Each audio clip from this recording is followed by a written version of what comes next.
I hope you enjoyed last week's episode where I talked about graduations that happen many times in our lives. If you missed it, please go back and listen to episode 65. Today, I want to talk about triggers. Not the trigger of a gun, not the allergic response caused by ingestion or exposure to an allergen. I am talking about emotional triggers, also called mental triggers or psychological triggers. Emotional triggers are things such as memories, objects, people that spark intense emotions. Experts say if you experienced a traumatic event, you will likely remember certain sounds, smells, or sights related to that experience. Now, when you encounter these sensory reminders, known as triggers, you may get a feeling of anxiety, unease, or panic. Those triggers might be a sound, a sight, a smell, a physical sensation, or even a time of day or season. A 2004 study revealed that our senses play a significant role in forming memories. One theory is that trauma-related triggers may feel so intense because our senses are highly involved. Another study done in 2014 determined that the way a traumatic event impacts an individual depends on several factors, including the individual's personality traits and sociocultural history, specific characteristics of the event, stage of the individual's emotional development, and meaning of the trauma to the individual. So triggers can come in all shapes and sizes, and they're unique to each person. So what are some things or situations that can cause triggers? Here's a list of some I found. A holiday or anniversary of the trauma or loss, certain sounds, sights, smells, or tastes related to the trauma, loud noises, being ignored, arguments, or violence in the news. A couple of specific examples are the sound of fireworks can be a trigger for combat veterans with post-traumatic stress disorder. The smell of cigarettes could be a trigger for a rape victim if the rapist smelled of cigarettes. If your parent always called you stupid or, something like that, you may be triggered by anyone who uses the word stupid in any context, whether they are talking about you or not. I read about more examples of emotional triggers, and they are: you might get angry when you think you're being told what to do if you felt controlled in the past. You might get anxious whenever someone isn't there for you if you had emotionally unavailable parents. You might get angry whenever you feel you aren't being heard if you felt ignored or dismissed growing up. You might panic when you're in a situation over which you have no control if you've felt helpless for years.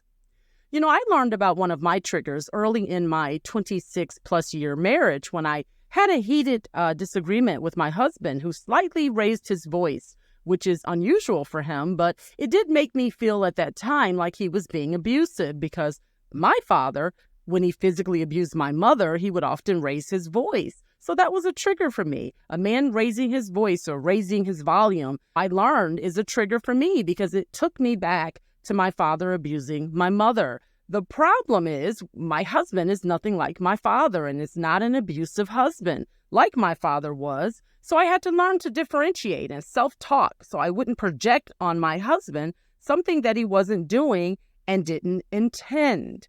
Similarly, many people strike out at or get angry at people because something they said or something they did reminds them of a negative or traumatic experience. That is misappropriated anger that can make it difficult to establish and maintain healthy relationships.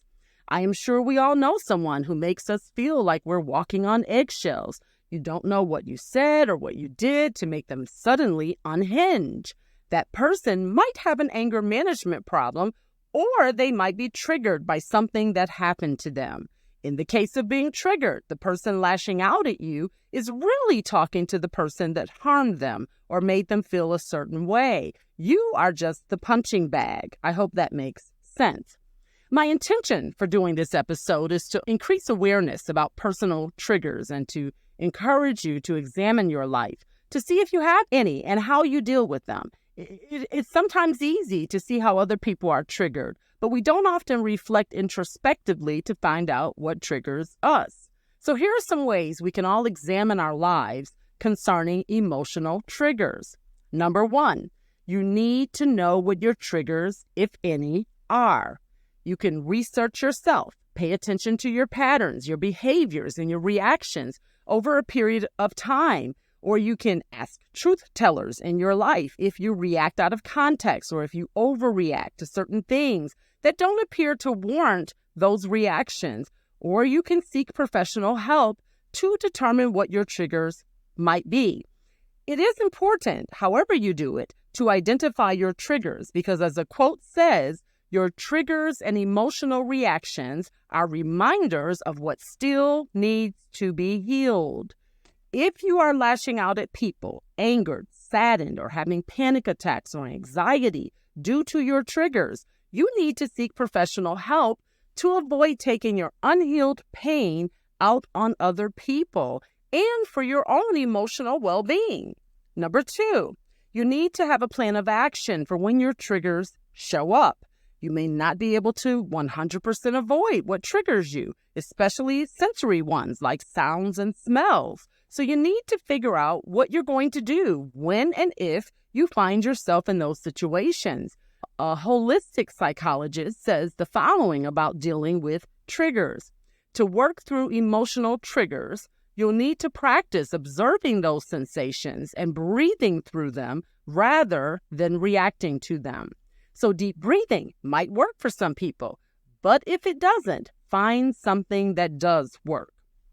Emotional intelligence is defined as the ability to understand and manage your own emotions, as well as recognize and influence the emotions of those around you.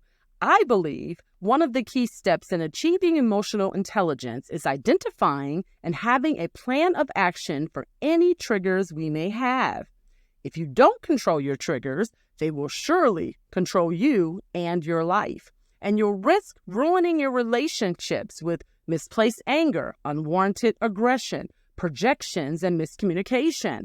Also, your mental and physical health could deteriorate as well, with panic attacks and anxiety and anger and sadness and a whole range of emotions and reactions that could occur every single time you are triggered. So healing is imperative. I am going to read several quotes that I hope will encourage you to take the first step in healing from triggers. They are, if you don't heal, you will bleed on people who didn't cut you. Don't allow your pain to become your prison. You're responsible for how long you let what hurt you haunt you. I don't do it just for me. I do it for all of the people who will be affected if I don't. The people around me and the generations that follow me who don't deserve to bear the burden of unhealed pain. Healing doesn't mean the damage never existed. It means the damage no longer controls our lives. I pray you heal from things no one ever apologized for. If today you are feeling overwhelmed by your trauma and triggers and don't feel like it is possible to ever overcome them, I want to encourage you that you can do whatever you set your mind to do. I also encourage you to seek professional help. Don't try to heal yourself. Let someone trained to navigate the healing journey help you. And then be assured that you can do all things, not some things, but all things through Christ who gives you strength. I want you to be encouraged today that you can and will overcome your emotional triggers. I am praying for everyone listening to this episode, and since I know prayer works and God hears prayers, I believe you will be healed. Please share with me your healing stories and ways you overcame or found ways to deal with your triggers via the Try Again with Monique Facebook page, or leave me a voice message at speakpipe.com/tryagain. That's speakpipe.com/tryagain. I look forward to hearing your healing journeys and testimonies. Thanks for listening. Bye for now.